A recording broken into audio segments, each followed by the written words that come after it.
Welcome back, my fellow employees, to another episode of. Limbus Company. And today we're going to talk about our favorite gambler lady, Rodion. And I want to say thank you guys for all the support for my first video. And let's continue with this segment.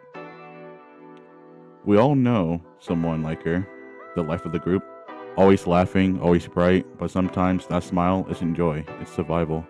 For Rodion and Limbus Company, the smile is a mask, a wall built to hide the truth, that her fight for justice only led to tragedy. Rodion's story is based on the Rosganov Lakiv. Sorry if I butcher his fucking name because I don't speak Russian. My apologies. From Crime and Punishment.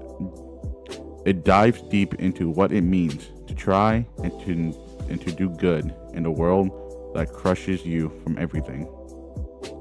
Today we're breaking down her journey from Canto II, the story called The Unloving, and how she becomes the perfect example of a broken person in a broken system.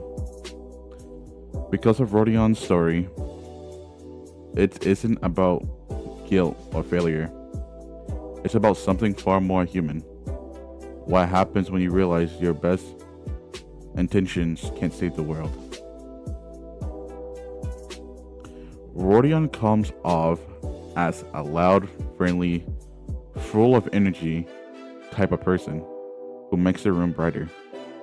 But that cheerful act is her armor. It keeps her from breaking under the weight of what she's doing. Before Limbus, Rodion killed a corrupt tax collector, basically a syndicate-backed loan shark who preyed on the poor. Unlike the novel, this wasn't a moral gray figure. Her target was truly evil, and Rodion she knew that killing this person would make things better. She saw people suffering. That's something a lot of us understands, right? That desperate and patient need to fix an unfair world. That belief that one's actions, one's moment of courage can make everything right. But sometimes one spark can light a fire you can control. And we're gonna start with the casino in Canto II, which pretty much brings out flashy lights, high stakes, and then Search of the Golden Bough, with these two random clips of the employees dancing and singing into Ryoshu threatening a gang member, and they're actually respecting her for telling them how she's gonna brutally murder all of them. But Rodion is in her element, confident, daring, quick to act. She wins a important poker game, taking the risk, like she always does. But what makes Rodion brave, her boldness that shows out, is also her, because after her crime, the city didn't celebrate her for striking down a corporation. It punished her, not directly, but through the cruel logic of its system. The syndicate retaliated, and the people that Rodion was trying to protect was massacred. That's when she learns the city iron rule. The system doesn't care about justice, it cares about control. And then it brings Sonia. Sonia was the dreamer, the thinker, always planning, never acting. Rodion was the opposite, the actor who was too impatient to wait. Her failure is what wakes up Sonia, but not in the way she hoped. Instead of rebelling, Sonia joins the system, trying to change it from the inside. Rodion's bloody rebellion becomes the reason why others gave up fighting at all. And that's something painfully real, isn't it? You trying to help, you act from the heart, and it backfires so hard the next time you're scared to even try it again.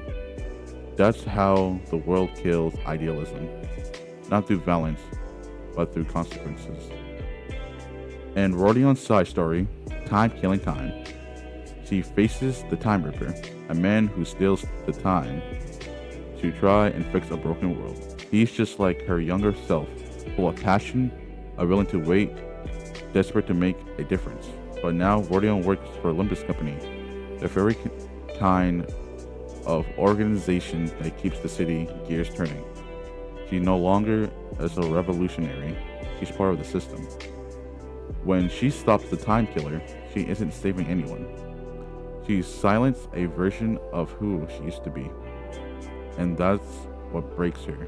She realized, who am I to stop him? I was him. I just failed first.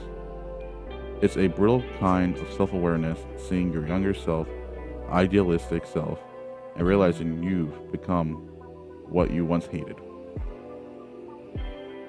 And maybe that's why Rodion still smiles, because if she ever stopped, she'd have to face what she become. We've all felt that in some way. Look back at who we used to be and wonder if we sold out or just grew up. Rodion's story in this journey, from hope to guilt, from a desperate, idealistic fighter to someone who works for the very machine she once tried to destroy. But her story isn't about weakness, it's about what happens when you keep living after you fail. Because sometimes the real punishment isn't death, it's having to live with a weight of our own mistakes every single day. We might not kill a lone shark or face a syndicate, but we all face the city in our own way. We all learn that good intentions can have a bad outcome. That sometimes to survive, we compromise. Rodion's smile isn't fake, it's earned. It's the smile of someone who's still standing after everything gone wrong. Have you ever had to let go of an idea, not because you stopped believing in it, but life forced you to? Let me know down in the comments, but sometimes surviving is a revolution. I want to say thank you for watching today's episode. Sorry it's been a minute. School got me backed up, life. I'm gonna try to figure out a schedule to post videos. I guess I'm trying to get like 2 videos out every month. And I have other stuff that's going on right now that's, it's super important and so secretive and totally not a waste of time and not, so peak. But I want to say thank you for watching today's video, and thanks for 22 subscribers or 23 subscribers and all the support for my first video. Y'all cool, and I'm glad y'all can be with me through this journey. Thank you. Like, subscribe. Your boy's out. Peace.